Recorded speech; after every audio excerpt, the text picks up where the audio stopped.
तो बदलते समय के साथ ये बातें तय हो चुकी हैं कि भविष्य का निर्णायक खिलाड़ी वही होगा जो इलेक्ट्रॉनिक, डिजिटल और आर्टिफिशियल इंटेलिजेंस की ढाल बनकर उभरेगा। और भारत ने अब इलेक्ट्रॉनिक सेक्टर को ही ढाल बनाना शुरू कर दिया, जिसकी जरूरत डिजिटल कंपोनेंट चल सकते हैं और ना ही आर्टिफिशियल इंटेलिजेंस कुछ कर सकते हैं। और सबसे पहले और अहम बात तो यही है कि आईफोन मैन्युफैक्चरिंग करने वाली ताइवान कंपनी फॉक्सकॉन का भारत के लिए दीवानापन देखने लायक है। दरअसल चीन चाहता है कि इलेक्ट्रॉनिक सेक्टर में उनका ही दबदबा हो, लेकिन भारत चाहता है कि तुम्हारा दबदबा नहीं चलेगा। इस मामले में सबसे बड़ी पकड़ हमारी होगी।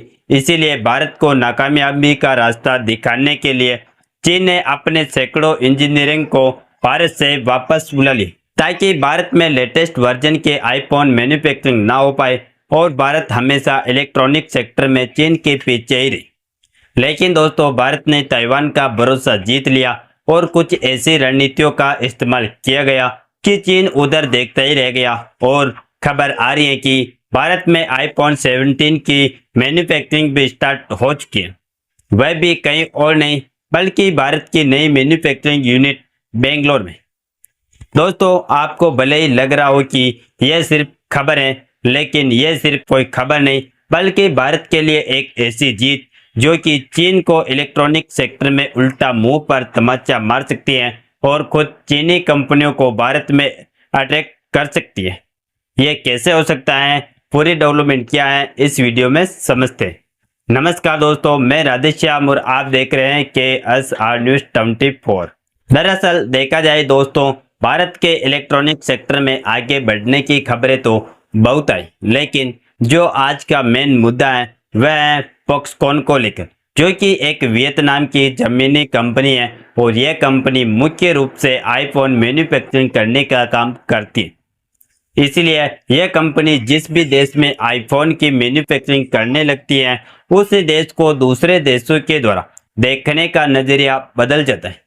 हालांकि फॉक्सकॉन ने पहली बार भारत में एंट्री मारी और नोकिया को सप्लाई देने के लिए चेन्नई के पास श्री प्रभुदूर में यूनिट लगी। 2014 में नोकिया का प्लांट बंद हुआ और फॉक्सकॉन भी पीछे हट गई।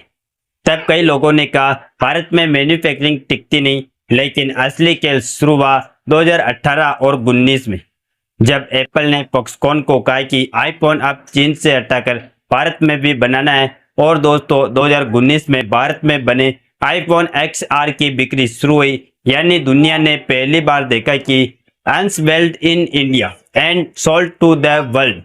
लेकिन दिसंबर 2021 में तमिलनाडु में फॉक्सकॉन के प्लांट में हजारों मजदूर, जिनमें ज्यादातर महिलाएं थीं, अचानक सड़कों पर उतर आई। कारण यह था कि डॉर्मेट्री की गंदगी, खराब खाना और फूड पॉइजनिंग। ऐसे में एप्पल ने तुरंत फैक्ट्री को प्रमोशन पर डाल दिया। किचन सील हुआ, प्रोडक्शन भी ठप हुआ। लेकिन यहीं से फॉक्सकॉन को बड़ा झटका लगा, जिससे उन्होंने सबक सीखा।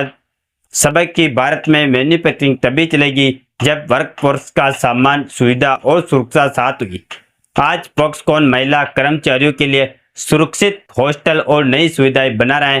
के बाद फॉक्सकॉन ने 2022 में भारत के साथ Vedanta Foxconn semiconductor joint venture यानी शुरू किया था, लेकिन 2023 में प्रोजेक्ट छोड़ दिया और दुनिया ने फिर कहा कि भारत फेल हो गया। लेकिन देखिए किस्मत का खेल, क्योंकि भारत को मालूम था कि यह कंपनी चीन में ज्यादा इन्वेस्टमेंट करेगी तो चीन और भी ज्यादा आगे निकल जाएगा।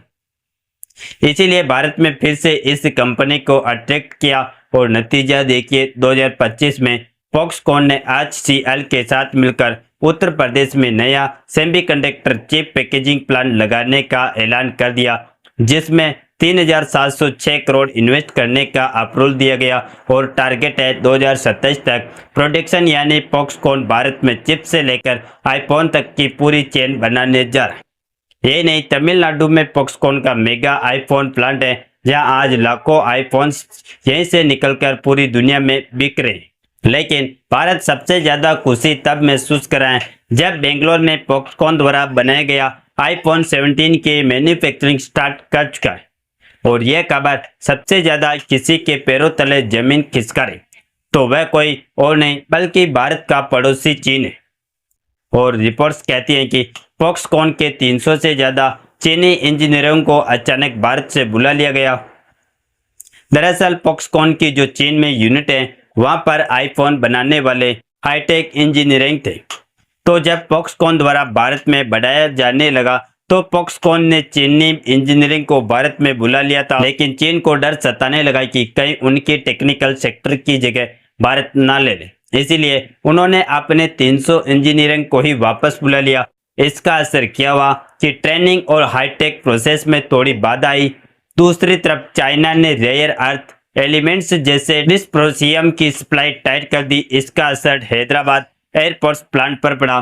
दोस्तों, यह सीधी इकोनॉमिक वॉरफेयर थी। चीन चाहता था कि भारत एप्पल की सप्लाई चेन में आगे ना बढ़ पाए, लेकिन क्या चीन सफल हुआ? नहीं। भारत ने तुरंत लोकल स्किल डेवलपमेंट, वैकल्पिक सप्लाई चेन और नई पॉलिसीज के साथ चीन की चाल नाकाम कर दी। इसमें सबसे ज्यादा असर पड़ा है भारत की PLI यानी प्रोडक्शन लिंक्ड इंसेंटिव स्कीम का। यही वजह है कि जहां 2014 में भारत में मोबाइल बनाने वाली सिर्फ 2 फैक्ट्रियां थी, आज 300 प्लस फैक्ट्रियां और 99% फोन भारत में बनते हैं। और हाल ही में देखा जा रहा है कि फाइनेंशियल ईयर 2025-26 की पहली तिमाही में इलेक्ट्रॉनिक्स एयरपोर्ट में 47% की जबरदस्त उछाल आई और 2026 तक का लक्ष्य है $300 अरब तक का प्रोडक्शन ले जाना, जिसमें $120 अरब एक्सपोर्ट का टारगेट रखा गया है। और यदि अकेले एप्पल को देखा जाए तो आज एप्पल अपने आईफोन्स का 14 से 17% भारत में बना रहा है। 2027 तक ये 25 से 30% से ऊपर होगा, यानी चीन का वर्चस्व टूट रहा है और भारत नई चोटी छू रहा है। और वियतनाम बेस्ड फॉक्सकॉन कंपनी का भी बहुत बहुत धन्यवाद कि चीन से भरोसा तोड़कर अपना भरोसा भारत पर कर रही है। और भारत पर भरोसा करने का पहला रीजन यही है कि इलेक्ट्रॉनिक सेक्टर में इंडियन गवर्नमेंट का सपोर्ट और विकसित भारत को लेकर नई नई योजनाएं जो इलेक्ट्रॉनिक सेक्टर के लिए रास्ता साफ कर रही। और भारत का विजन साफ होने का नतीजा है कि फॉक्सकॉन की भारत यात्रा आसान नहीं थी।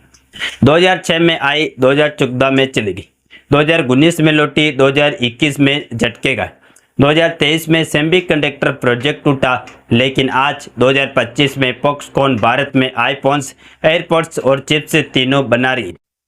और चीन की हर चाल, फिर चाहे इंजीनियरिंग बुलाना हो या रेयर अर्थ रोकना, नाकाम रही।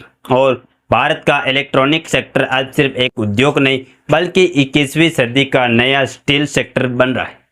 क्योंकि दोस्तों, अगर 20वीं सदी स्टील की थी तो 21वीं सदी इलेक्ट्रॉनिक्स और सेमीकंडक्टर्स की होगी। और इस बार भारत सिर्फ ग्राहक नहीं बल्कि वैश्विक सप्लायर होगा। आप सबसे कमाल की बात बताता हूँ कि भारत की नीतियाँ और मजबूती से इलेक्ट्रॉनिक सेक्टर में बढ़ाया गया कदम इतना मजबूत रहा कि पिछले दिन चीन ने विदेश मंत्री भारत आते हैं, जहां वह एस जयशंकर जी से मिलते हैं और उन्होंने रेयर अर्थ मेटल्स, फर्टिलाइजर और टनल मशीन की जो भारत को सप्लाई रोकी थी, उसकी सप्लाई चालू करने के लिए तैयार हो गई। बाकी आपको क्या लगता है कि फॉक्सकॉन भारत में आईफोन की मैन्युफैक्चरिंग करके सही काम कर रही है या नहीं? अपनी राय कमेंट में जरूर बताएं और इस वीडियो को एक लाइक करके अपने मित्रों तक शेयर जरूर करें ताकि उन्हें भी जानकारी मिल सके। इसी तरह और भी नॉलेजेबल वीडियो देखने के लिए हमारे चैनल KSR न्यूज को सब्सक्राइब करके बेल आइकन को ऑल पर जरूर सेलेक्ट करें। जय श्री राम, जय हिंद, जय भारत।